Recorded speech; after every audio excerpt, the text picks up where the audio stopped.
25% of the women I work with are really more of the sexual pursuers. Many times what I find out is that the woman actually has a more erotic self than her partner. And she's whispered it. She's tried to get through to him what she needs, what she wants, what she fantasizes about. I had this one guy, and he was kind of a cowboy. He wanted sex more frequently, and she wanted sex once a month. And I basically persuaded her to have sex 3 times a week through the therapeutic work. But some of the things she wanted were more erotic, and they were really simple, Connor. It's like, you know what? I'd like him to wear his boots to bed. I'd like him to shave before we have sex. I would love candlelight. And he's like, all that nonsense. I mean, come on. We just need to do it. I can't be bothered with all that. She is expressing to you what she needs, what turns her on, and he could not be responsive. She wanted him to take dance lessons. He's like, oh, that's ridiculous. I gotta say, though, the way man dances is often the way he moves in bed. So us as women, we're watching that. All right, Dr. Laurie Watson, welcome to the Man Talk Show. How are you doing today? Oh, great. Thank you for having me to the Man Talk Show. Right? I know. Here we go. We're gonna talk about a whole bunch of stuff that's going to be interesting. Actually, before we dive in, I should have asked you this before. Do you prefer Dr. Watson? Do you prefer Laurie? What should I address? You can call me Laurie. Okay. Because I've had people on the show that it's like, it's doctor. And I'm like, okay, I don't want to mess that up. I make my staff call me doctor, but on podcasts, Good. I'm Laurie. Yeah. And husband once in a while, right? It's like, it's doctor. And my husband, I tell him to call me doctor too. Let's play doctor. Yeah, there you go. So let's begin with the big question, which is, what is the sexual attachment cycle? Okay. So, in committed relationship, there's actually 2 cycles. One of them is the emotional attachment cycle, and the other is the sexual attachment cycle, because when we partner with somebody, it's body and soul. We have a connection with them deeply in our hearts, and we have a connection with them deeply in our bodies. And the weird thing that gets twisted up for all of us, every single one of us, is that there's often a cycle that is one person who kind of wants more of something, and the other person weirdly seems to want less of it. It's not actually true, because both people need connection in both cycles. But think about maybe traditionally a heterosexual couple. The woman is like, hey, I want to share feelings. I want to talk to you. I want you to spend more time with me. I need more support and help. And perhaps the guy, early married, is like, I got to build my financial kingdom. I got to get us secure. I got to work really hard. These other, I've done all that, right? I've courted you. I've dated you. I've put in the time, and now I want to focus outward into my purpose. Or maybe it's like, I need more autonomy. I want a game. I want to, my free time. I need, I'm so stressed out. I need to, take a little time to do that. So they seemingly don't respond as much. And that makes the first person a little more anxious. Maybe they grow critical and angry, which of course the other person says, ooh, this is not a good conversation. In order to manage it, they shut down, they pull away, because their goal is really to keep things calm. They think, if we could just be rational about this, let's take a little time here. Maybe we'll come back to this conversation, and they pull back, which of course makes the first person more anxious. Same sort of thing happens sexually.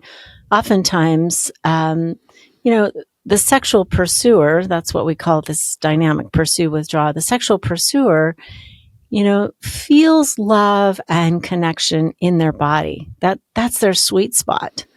And so sexuality is like, they want that, they go for that. And the weird thing is, it used to work like right when they were dating, but suddenly now their partner is not so interested in bed. And oftentimes, in a partnership, this is a crisscross cycle. So one person is the pursuer in one area, and then the other one withdraws in that area, maybe emotionally.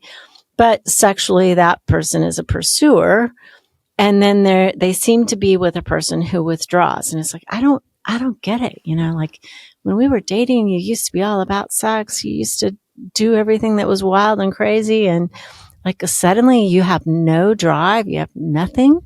I don't get that. And so they become frustrated, angry, critical.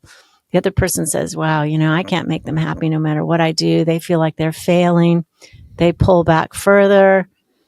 It's like, the first person is like, if I don't ask, 4 or 5 times a week, if I don't get up to bat 4 or 5 times a week, I'm never getting sex. And of course, that over asking, results in the other person feeling drowned, like, okay, I'm somehow or another not enough for you. I'll never be enough for you. I'm just not a sexual person. All this stuff goes on, and they pull back further. And both people are usually angry and frustrated and feeling like their needs are not being met and they're not appreciated for all the things they bring. The emotional pursuer is saying, hey, I'm bringing attention to the heart part of our relationship so that we are deep friends and connected. And the sexual person is saying, hey, I'm bringing attention to this part of our body that is so good when we have it. Like we both feel great. We're more connected afterwards. Oxytocin is released. We feel in love. And somehow or another, the other one doesn't get it. So that's the big knot, Connor, in relationship. And you and I just talked about this. Like, why do couples, maybe I think it's about 20% of couples are sexless by the time they hit 2 years? Well, this is why. Because this cycle hits all of us. It's coming for us. If you are not in it yet, it's coming for you. And, and it's a really difficult thing to resolve, although I have tremendous hope about resolving it.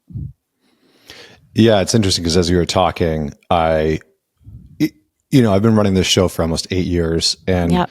when a guest is like hitting on something that I know, I can almost like feel the audience like nodding their head, like, oh yeah, I've been there. Oh yeah, that's happening in my relationship. Oh yeah, that's so. I think you're touching on something that's super relevant in that push-pull dynamic, specifically within sex. Because I mean, how many people, I can't tell you how many people over the years have messaged and said, I want sex more often than my partner. Is it a deal breaker? How do we engage more? Is it a problem? So can you give a little bit of insight into why, or like the origins of where this push-pull dynamic begins? Like, is it something that we experience in a parental relationship that then, forms in our adult relationship?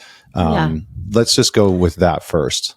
Okay, so we all come into romantic relationship coming from relationship, which is our family kind of is like the blueprint of what we come to expect in relationship. And we come out of childhood with what is called an attachment style. So either we're securely attached, which means our parents, loved us. We knew they loved us. They were affectionate with us appropriately. There was a roof over our head and economic stability, and there was order. We knew that if we did this, we were going to get in trouble, and we knew that, where the lines were. And so it made a lot of sense. And so if you come out of that with secure attachment, actually the odds go up that you're going to marry somebody with secure attachment. And secure attachment is like this incredible blessing. It gives you happier relationships. People who are securely attached are happier at work. They make more money. And Connor, if they get a disease, they feel less pain. It's amazing. And that's all research based. But most of us, probably didn't quite have all of that. And so we come from one side or the other, either of insecure attachment. And one side would be avoidantly attached. And maybe this is the person who, learned that help wasn't coming. And so if I'm going to make it, I have to be independent. And of course, we socialize men to be independent, right? That's partly being male in our culture, is you're socialized to not need anybody. It's macho not to need anybody. But there's also something that comes from childhood that says, people are not terribly reliable, so I'm not going to count on that. And I'm going to make it on my own. Anxiously attached is another side of the continuum. These people probably had intermittent help. The world was not so stable for them either. But they are more looking to the partner to stabilize them. They worked really hard as children to get their parents' attention in some way, like some help is better than no help. And so they're kind of like, they're the ones who are going to keep going and cry out and try to get attention. So avoidantly attached people don't really trust others. Anxiously attached people, they don't trust others all that much either, but they think that they need them. And so they keep going. So anxiously attached people often end up as pursuers in intimate relationship. Avoidantly attached people end up as withdrawers in relationship. The crisscross place in sex, I mean, we know that men are funded by so much testosterone that they kind of have a second chance in life. Their body drives them to connect. And that is a really good thing. And I don't think I would say that men get enough messages about what a great thing it is to be driven in the body toward connection. You know, there's a lot of, you're an animal, all you want is sex, all these bad things. And I got to say, this is a blessing, you know, to feel that desire inside your body, and it helps drive the romantic relationship. So it's a great thing. They get that second chance there. And women probably don't get as much of a chance there. So it's a more fragile area. They don't have the body chemistry that funds desire like men do. And so they need a lot more emotionally in order to feel sexual. And that's all research based. Basson, Rosemary Basson, 2001. It's old research, but it's you know, some of the most important research that we have is women need connection. Oftentimes, not all women. And I am not one of those women, actually. So I have a lot of help, you know, I have a lot of mercy for people who are congruent styles. You know, you're both a sexual pursuer and an emotional pursuer. So I get that it's not everybody, but most women, yeah, they get that. And you think about when they're dating, women, you know, they are very responsive sexually most of the time. They self-cue. And so they tell themselves through fantasy, like, wow, you know, tonight's the night. We're going on this hot date. This is really great. You know, they wake up, they shave their legs, they put on something sexy underneath their clothes. That reminds them all day that sex is coming. They get their nails done at their lunch break. They set aside 6 hours for a date, right? You have children, so you probably go on 6-hour dates all the time, right? Mm-hmm. Yeah, all the you time. know, they have unlimited time. And, you know, women's bodies need a lot of time to reach the same levels of arousal that men do. And they're also cued by the other. So their partner is often telling them, you look hot. There's a lot of compliments. And Meredith Chivers, she's a sex researcher, and she says, being desired for the woman is the orgasm. I mean, it's so exciting to be desired. And not only that, but she has somebody initiating copious amounts of time with her, planning. You know, it's like, you are so special. I want to, you know, set it, you know, can you go out with me on Friday night? You know, and then the date is planned, and it makes her feel so special. And there's a lot of spontaneous offers of help and support. Like, you got a flat tire, baby, I'm going to be there. Like, just hang on, just stay right there. I'm coming, you know, and this is spontaneous. So she gets self-cued, she gets other cued. And these are the things that women often respond to sexually. Then, you know, once they're married, she's got a million things on her mind too. The self-cueing often goes down. You know, there's not the sense of about the coming moment. There's often, right, the reduction of initiation from her partner for time with her. The offers of support go way down. You know, like, no, I don't really want to help. I got my own things I got to do. You know, and the compliments, it's like, I did all that. I dated you. I complimented you. You should know I'm hot for you. You know, and so all of this self-cueing and other cueing goes down. And actually, you know, that impacts her desire. That goes down too. Whereas for men, they still have the same levels of hormones. And men are not just hormonally driven. I mean, they too, I think, want pleasure and intimacy with this one person.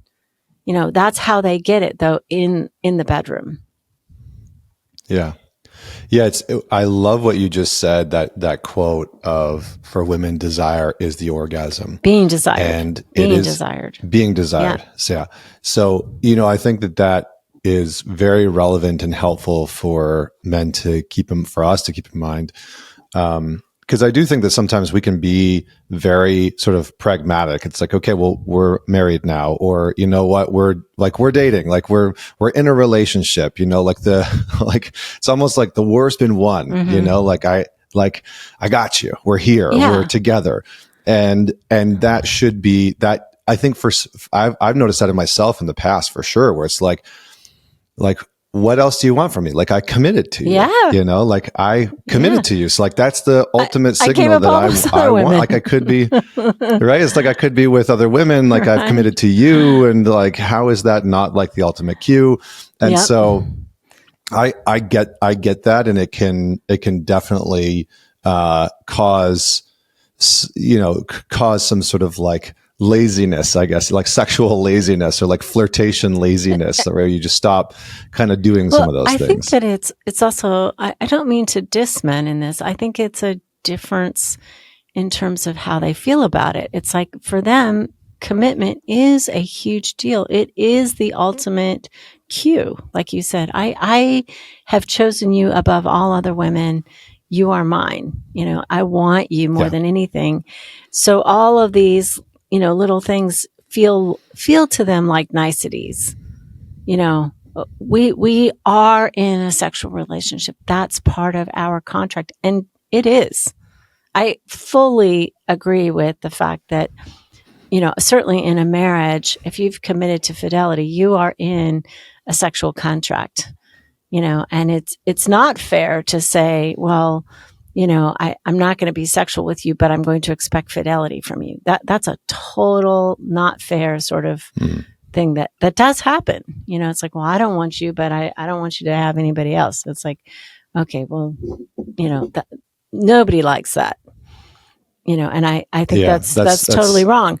But on the other hand, it's kind of like, I think men say, I played the game, the dating game.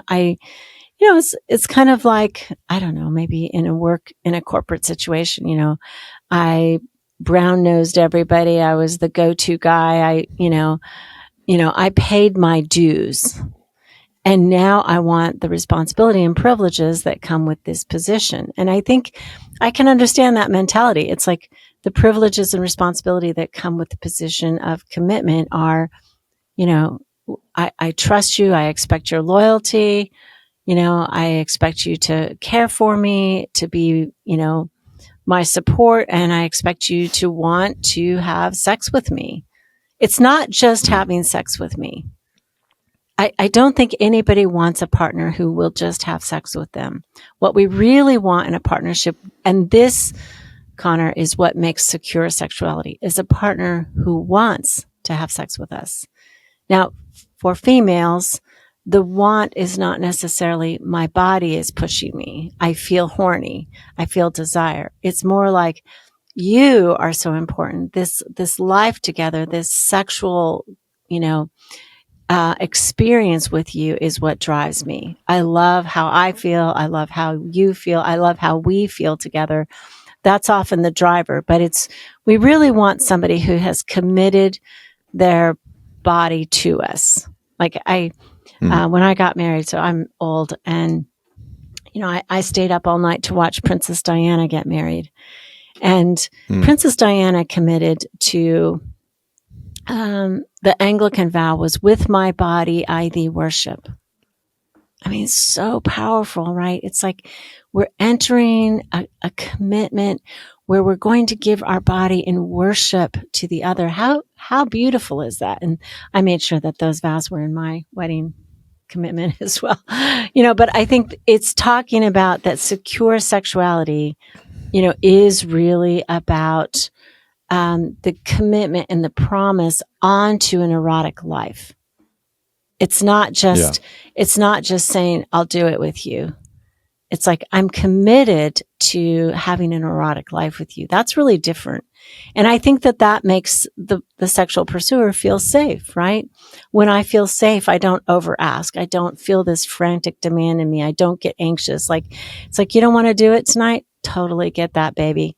I mean, secure sexuality is not perfect availability. I mean, we get sick, we get pregnant, we have all these life situations that happen where we have to be understanding that our partner may not be in the same place as us sexually. But if we know our partner is committed to an erotic life with us, we can be relaxed. Same sort of thing, right? Emotionally. Maybe our partner has a stressful position at work and they're going through a really tough season. Or maybe we have a child who has special needs. And you know what? We don't have as much time anymore right now to do that thing of debriefing at night because we're exhausted. But when we know our partner wants to be our best friend and is committed to us, we're relaxed. It's like, hey, we're in this together. We're under it together. Let's go. So we solve these problems of the frantic pursue, withdraw cycle. With when we reach security, there's that deep sense of my partner wants to be with me sexually. My partner wants to be with me emotionally. And how do we do that? How do we solve that? That's the secret of the century. So that is the secret of the century. I wanted to add one thing in before I forget, which is, I had people that have read my book or tuned into my show for a while have probably heard at some point about my sort of promiscuous past. And I had a pretty interesting relationship with my own sex drive because it felt like this sort of wild, untamed part of me that was driving a lot of my life because it's where I got validation. It's where I got a sense of self-worth for a long time. It was like, I felt insecure about myself and where my life was going, but I was really good with women and I got a lot of attention from them and that helped me feel better. And so my relationship to sex in a relationship was always a bit tumultuous until I realized and, cleaned up the stuff that was happening outside of relationships and started to realize that my desire in a relationship was a different form of expression of love for me as a man to my partner. And that was kind of, I know it might sound simple, but that for me was pretty eye-opening. It's like, oh, this is an expression of love and connection. It's not just I'm lusting for you. It's that I feel love for you, like you were saying, in my body. And I want that connection with you to be ultimately as close as possible. And I think what happens for a lot of guys when they get in a relationship with somebody that they really love, that they really care about, is that all of a sudden that's there. There's this really intense, deep craving for, I want to be as close to you as humanly possible. And what can happen is that can get misconstrued as you just want sex all the time, or you have a higher sex drive than me, when what he's actually saying is, I want to be as close to you as possible. And this is a way or a conduit or an avenue where I feel intensely close to you. Exactly. And so, and often for men, it's not a way, it is the way that they feel so intensely close. And what you just described to me is a secure sexuality, because it's both components. It's the intimacy of the sexual moment as well as pleasure. I think oftentimes earlier in life, being promiscuous, kind of the driving motive is pleasure. You also talked about another motive. There's 4 motives. Approval. Like, right, one of the benefits of having sex is somebody thinks I'm hot. I can do that. And maybe there's a 4th motive, which is kind of stress relief and status, so it's kind of the way people they conquer, they win the chase.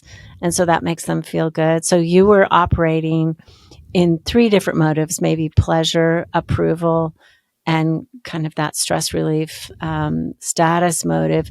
But then when you married or when you were committed to your partner, it was like the intimacy motive happened.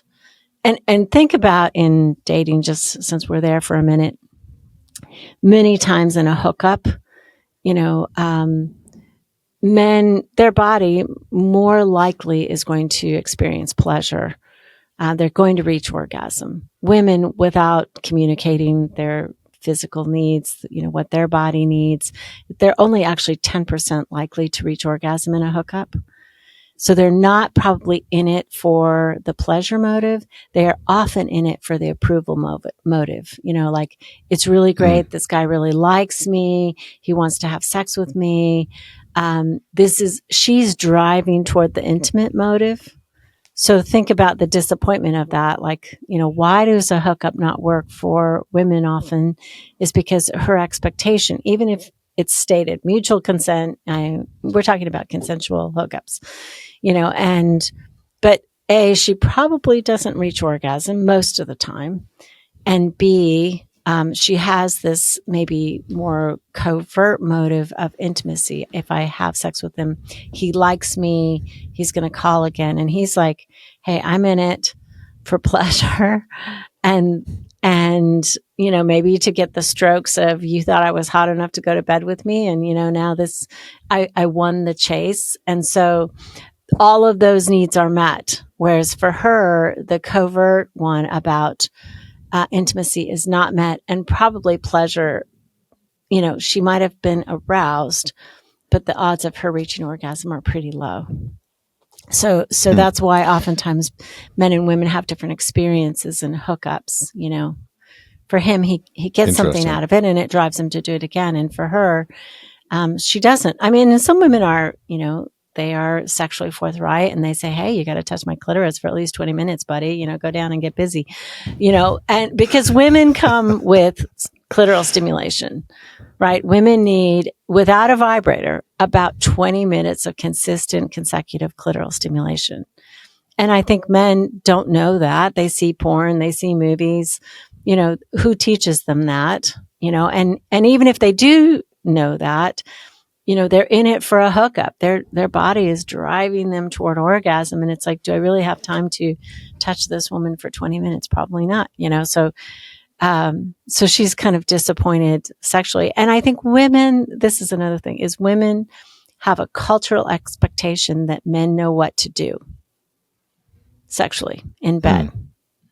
And I don't think men know what to do unless a woman tells him. And I think there are a lot of men that would be willing to do that, if they even knew that, because I think a lot of men think the vagina is really the place that women orgasm, right? That's what the movies and that's what porn says. Amazing. Oh, and also porn says, just for the record, Connor, that the anus is now the new place for orgasms. Like, if only 15% of women reach orgasm through penetration. This is just my little soapbox, since I'm talking probably to a lot of men right now. 15% of women reach orgasm through penetration only. And that's the underside of the clitoris, right? That's where they're being connected with. And that pressure and that friction, sometimes they reach orgasm that way. What are the odds that they reach orgasm one hole over? Where their nerve endings are not there, right? The clitoris is analogous to the penis. All their nerve endings are in the clitoris, and especially the tip of the clitoris. And so, intercourse, she's not necessarily getting stimulated there. And with anal sex, porn shows 50% of women, 50% of porn shows anal sex now. And it shows women having orgasms, which is the biggest lie ever. So just for the record. And I'm not against anal sex. One of my girlfriends is like, Laurie, make sure you tell them all about me because I love anal sex. I'm like, I do, girl. I tell everybody about you.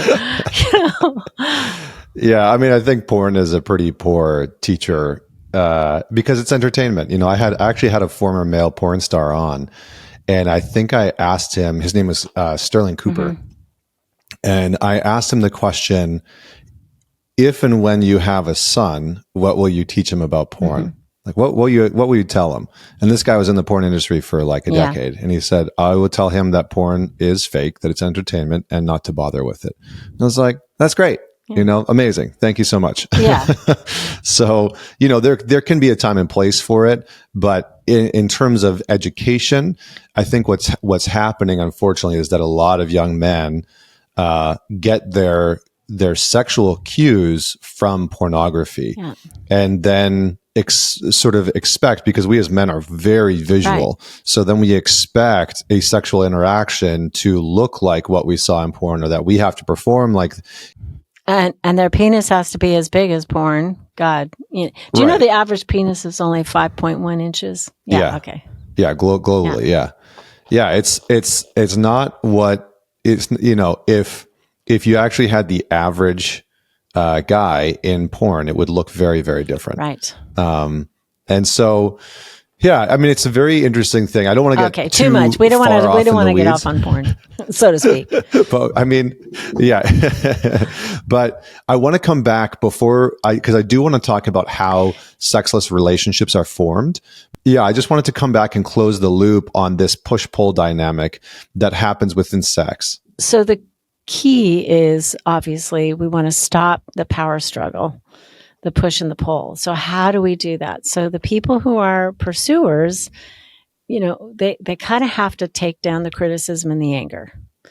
And they have to learn, they do have to learn to communicate their needs, but more directly, and with the big secret here, the secret sauce of solving pursue withdraw is vulnerability.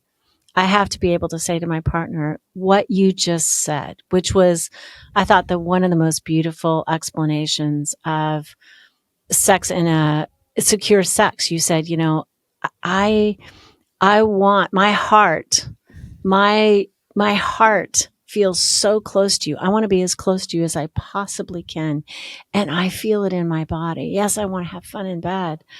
And this is the way I deeply feel connected to you. You just talked about it with vulnerability, Connor. And that's the message, is I want to be as close to you as possible. My body is the way I feel this. That was beautiful.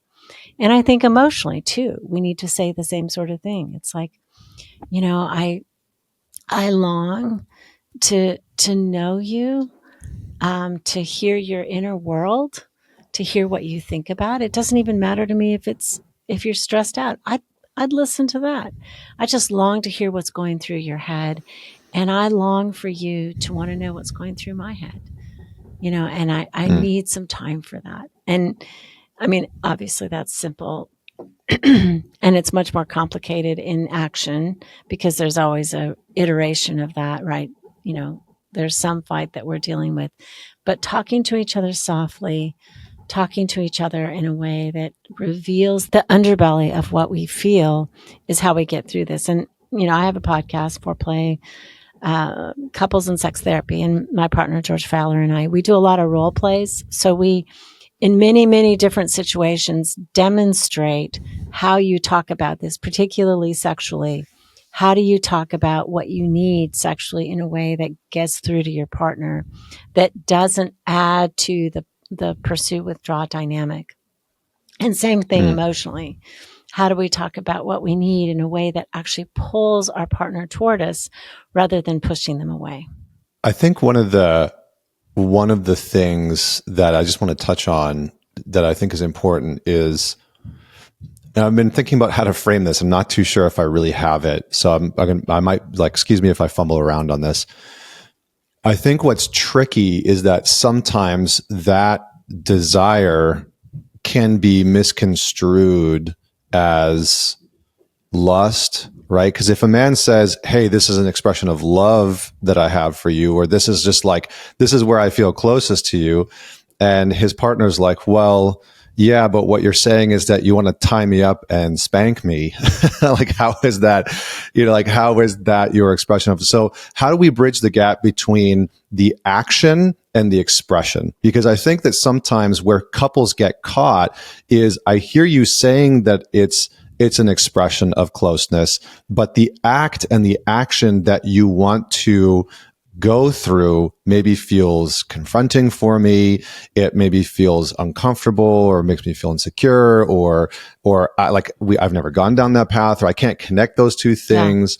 Like how do you support couples in that? Because I've heard a lot of couples say, okay, I get that this is about closeness and connection. I get that this is about love. It's also about pleasure and lust and excitement. Right.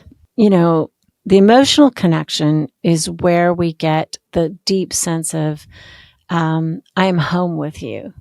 The sexual connection is where we get excitement, right? That's excitement on a Thursday night. You know, relationship without that excitement would be flat. Insecure sex, the research actually shows that sexually secure couples have the most experimentation, variety, safety. It's like they actually, once they are in secure relationships sexually, they are more experimental. They do try things. And I mean, I think, you know, they can be free. They know that their partner is not there just to use them. They know that their partner isn't going to leave them. You know, so this highway of safety opens up the possibility for more and deeper eroticism. Like they actually share their erotic mind with each other. That's secure sexuality. So people, when they hear this, like, oh, secure sex, that kind of sounds boring. No, secure sex is actually very hot. So I think some of it, you know, like you talked about, what would happen if they could talk about what it means to tie them up and spank them? Like there's something behind that, Connor, that it's not just an action. It's like, you know, I feel like domination for me, let's just say, is like lights my body up. It makes me hot. It makes me feel so excited. You know, I'm being told all day long what to do. You know, somebody else is in control of me, and me feeling like I am in control totally, and that you submit to me. It's like there's something about that is so sexually exciting. I mean, talking about that would be very vulnerable. And it's the vulnerability and sharing that may get your partner to go, oh, I didn't really realize that that's what it was for you. I can do that. I mean, we don't want anybody to do anything that they don't want to do, you know, because that's coercive. Everybody needs to be able to say no to a particular act. But I think the odds go up that your partner is more willing when we talk from the inside about what it feels like to be vulnerable in this way. Like, not necessarily vulnerable as the submissive one, but even vulnerable as the dominating partner. Because sex is so exciting and so interesting with all kinds of themes, right? There is domination and submission and themes of humiliation and themes that, I mean, there's all kinds of things that go into our erotic makeup that are exciting. But being able to talk about that with our partner and share kind of the erotic fire about that is extremely vulnerable. Hardly anybody has language for that. You know, they haven't even thought about it. It's just, I just want to do that because it's exciting. I don't even think about why. But in a secure relationship, we can explain to each other the fantasy and what's behind the fantasy, and actually have an experience with a partner that is more varied and therefore more exciting. Yeah, I really appreciate the way that you're framing it. And, you know, because it is like sex is the place where in our intimate relationships where all the different parts of us sort of converge. Exactly. You know, like the fears, the insecurities, the wants, the desires, the needs, like all of it just like comes into that place. And, you know, I think like without getting into the details, I remember having a conversation with my now wife where I was talking about something that I wanted to explore and do. And, you know, it was like, it was confronting for her for sure. And I said, you know, I think she was asking like, well, why do you want to do that? And I don't understand. I don't get it. And it was sort of like, she was like in her head. And I was like, well, this for me is an expression of who I am. And I want all of me to be in our relationship. this is actually a part of me that I want to bring into our dynamic, that I want you to know. And for her, she was like, oh, well, that is very different. Like that I can connect to, and that makes me feel safe. And she's like, okay, I definitely want that. Yeah. And so it just shifted the conversation really quickly when it wasn't about, you know, I want to use you, or you're an object for this, or, you know, because I think that our social narratives around women, around men, around a woman's sexuality, a man's sexuality, they all sort of penetrate into intimate relationships, right? Where it's like, well, men just want sex all the time and they just want X, Y, and Z. They want to use women and and for a woman, there's a whole other bunch of narratives that show up. And I think that that can interfere in us actually having open sexual conversations and exploration. And yet I think if people are entering into a committed relationship, this is just my perspective, but if people are entering into a committed relationship with the intention of this relationship as a vehicle for me to be really known fully at a deep myself, level, yes, and fully expressed and fully myself and authentic, then one, sex is going to be part of that in a big way. And two, it's going to be freaking uncomfortable sometimes. Right. You know? Yeah. And I mean, I think that, first of all, your word penetrate was a really good sex word as you were describing that. I mean, I think there's also something in secure sex that we want to be used, and we want our partner to want us to use them. We want our partner sometimes to be lost in the experience in a way that they're not absolutely considerate every single moment. Like we want them to get lost in it. But I think the second half of that conversation, in knowing you, I'm sure you had this, is like, also your wife needs to say, what about this makes me feel uncomfortable? What am I afraid of? Mm-hmm. What does it feel like to fantasize about doing that? You know, so that two people are having the conversation, because you may go, oh, it might go the other way. Like, I never thought about how that would be for you, maybe because of your history, maybe because of things in you. And given that you've just told me that, I can tamp down my desire for this, because I know you in such a deep way that maybe that isn't. And I mean, we've painted this, just for the record, you know, as women being the resistant ones and men being the ones who want more. And I work with 25% of the women I work with are really more of the sexual pursuers who actually do want more eroticism. And one of the things I come across is women who say, I never really want to have sex again, right? Which sounds like a showstopper, because we think about sex as in the body. You know, okay, you don't have any desire, you don't want any sex, that's the ball game. But actually, that's a very complicated thing to say, and it means something very complicated. And many times what I find out is that the woman actually has a more erotic self than her partner. And she's whispered it. She's tried to get through to him what she needs, what she wants, what she fantasizes about, you know, and he's kind of like, let's do it, baby. You know, I had this one guy, and he was kind of a cowboy. I live in the South. And he wanted sex more frequently, and she wanted sex once a month. And I basically persuaded her to have sex 3 times a week, you know, through the therapeutic work. But some of the things she wanted were more erotic, and they were really simple, Connor. It's like, you know what? I'd like him to wear his boots to bed. I'd like him to shave before we have sex. I would love candlelight. And he's like, all that nonsense. I mean, come on. We just need to do it. You know, I light a candle, for heaven's sakes. That's ridiculous. Wear my boots, you know, and she wanted him to wear tight jeans. And it was like, I can't be bothered with all that. And I'm like, okay, you know, you can't entertain what actually are her erotic turn-ons. She is expressing to you what she needs, what turns her on, and he could not be responsive. So sometimes, and it was simple. And I think one of the things was she wanted him to take dance lessons. He's like, oh, that's ridiculous. I got to say though, the way a man dances is often the way he moves in bed. So us as women, you know, we're watching that. You know, so if you're awkward, yeah, take some damn lessons, for God's sake. But My wife, I have a story for you when you're tell done, me. But I mean, we have said it as if women are always the resistant ones, and it's not true. Women often have erotic fantasies inside that maybe I think socially and culturally, we also socialize women to be affiliative, to to get along, and so they don't often represent themselves well sexually. They downregulate that. They don't even think about what they need because they're not there for that. They're there to please, not necessarily to get.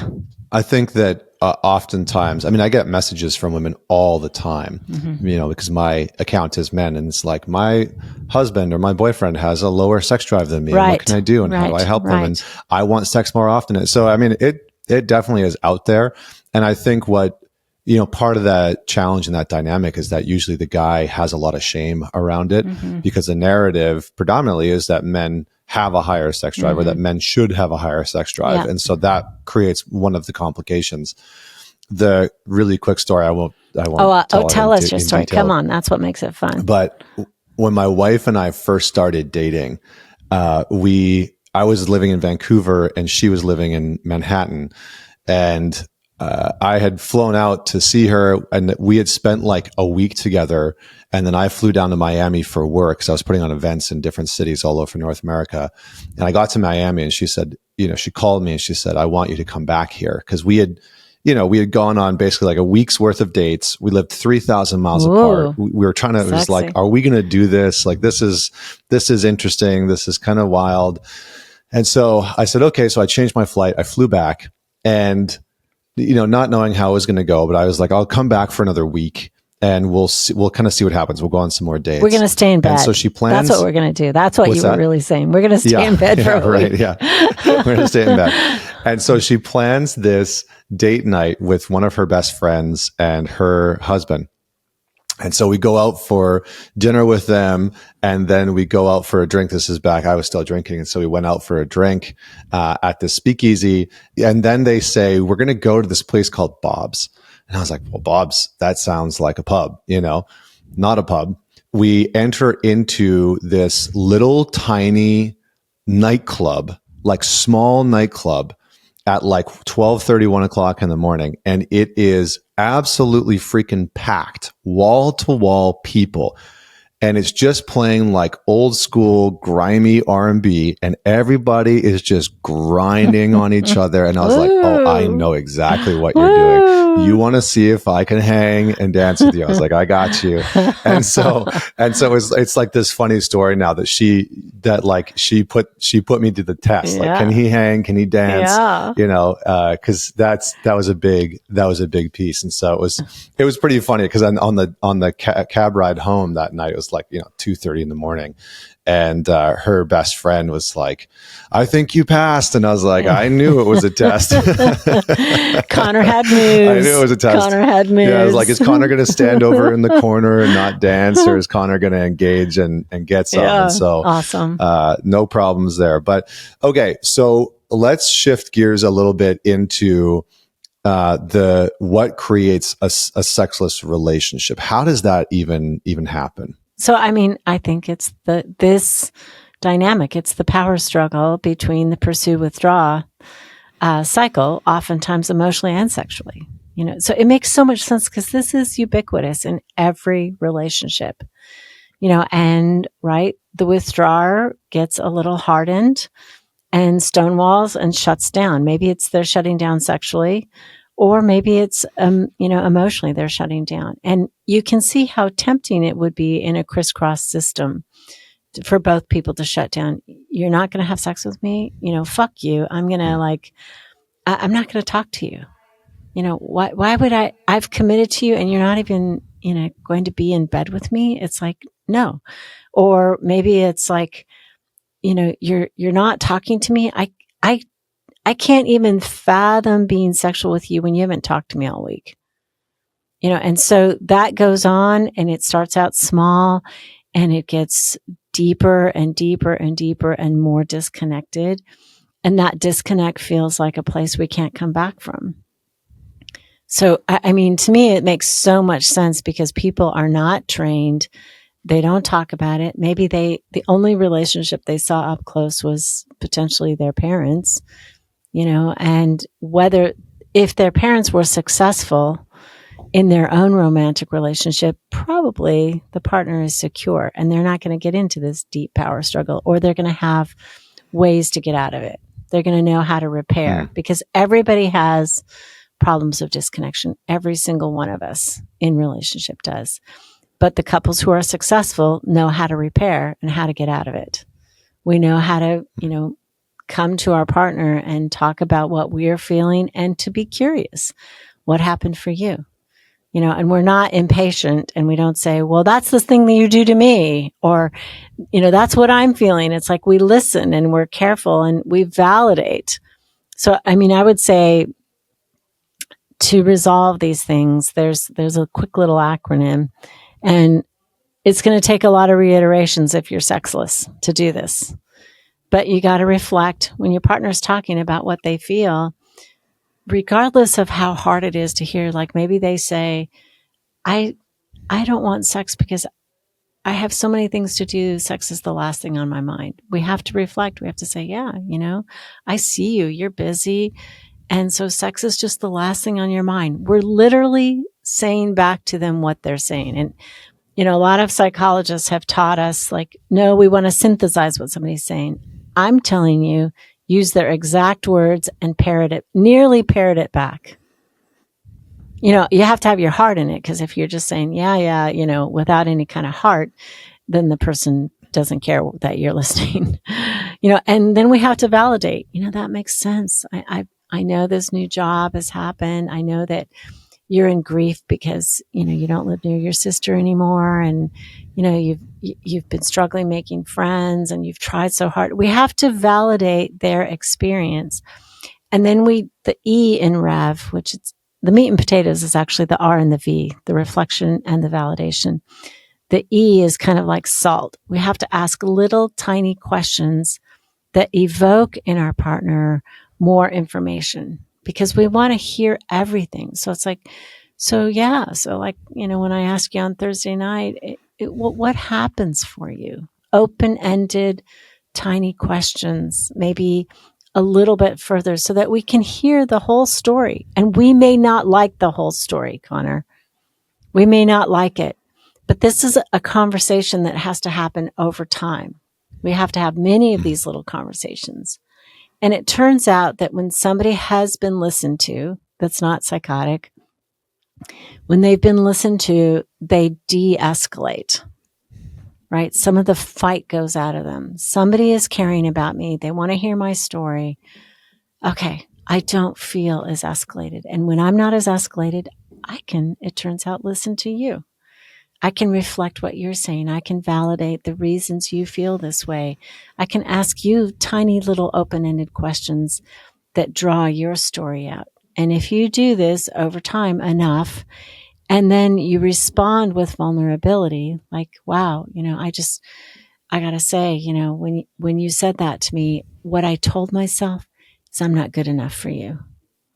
We don't say, what I told myself is you're selfish and demanding and I'm never going to live up to it. We say, I feel on the inside I'm not good enough for you.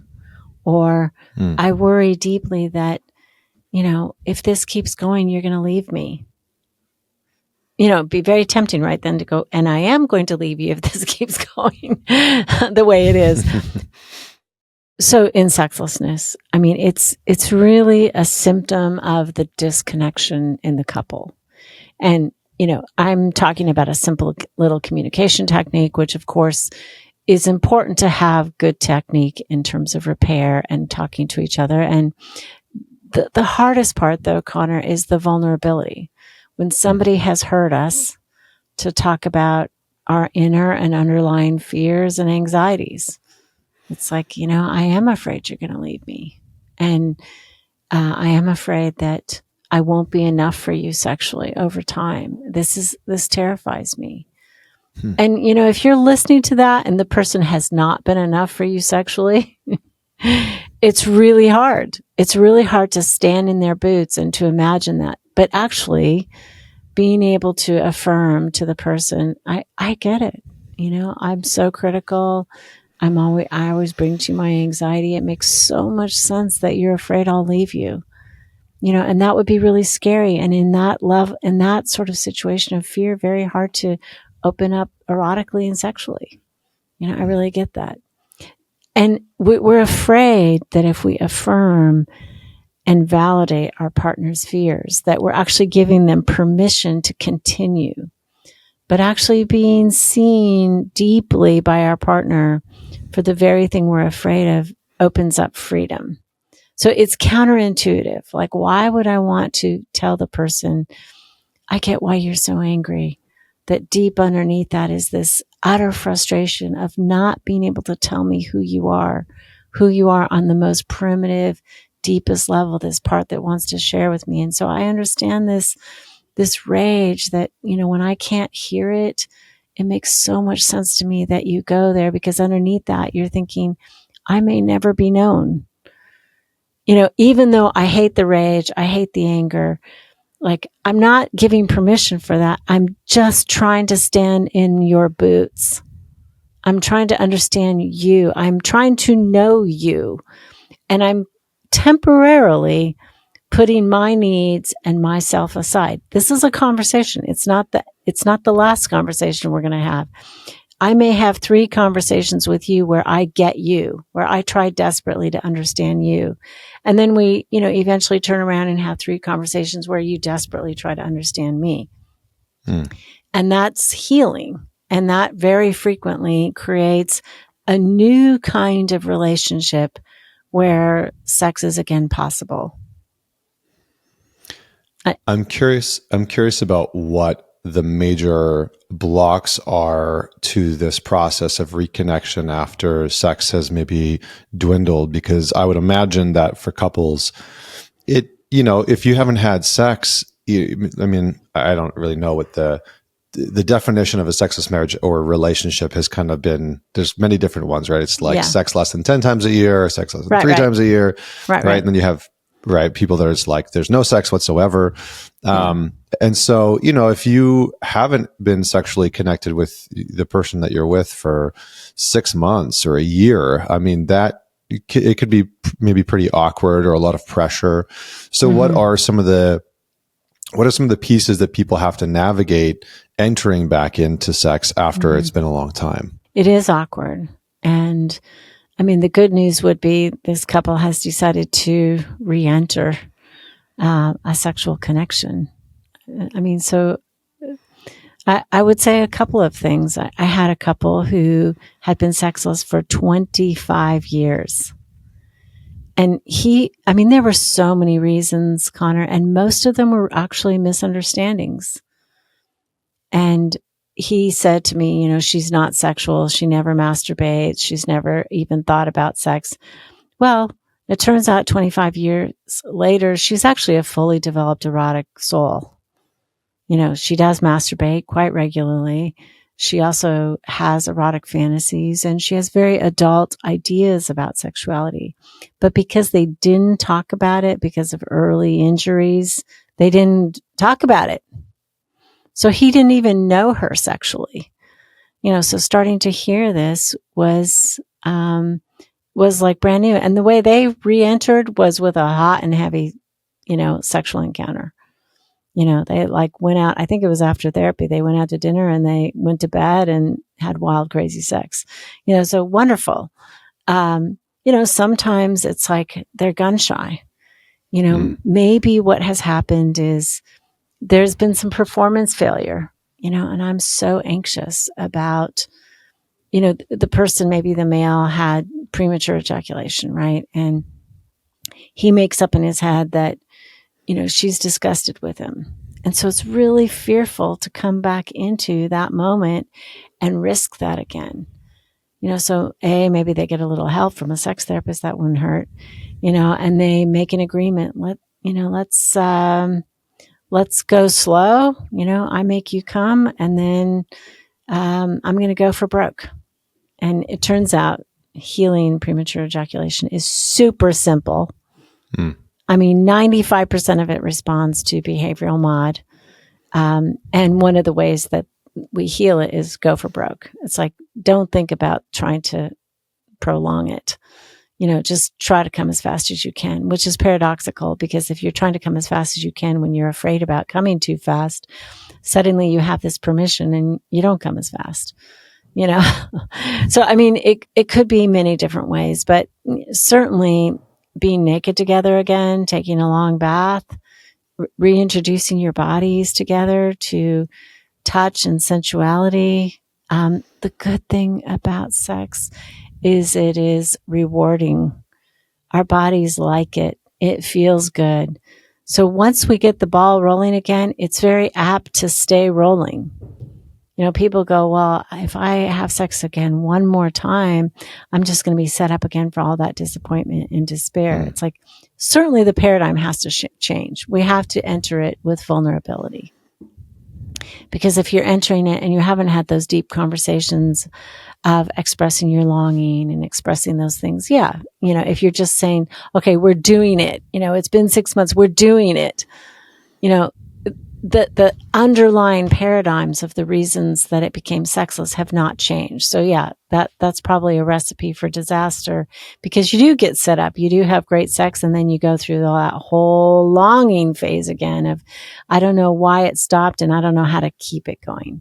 But true sexless repair, the good news is oftentimes people stay repaired. Beauty.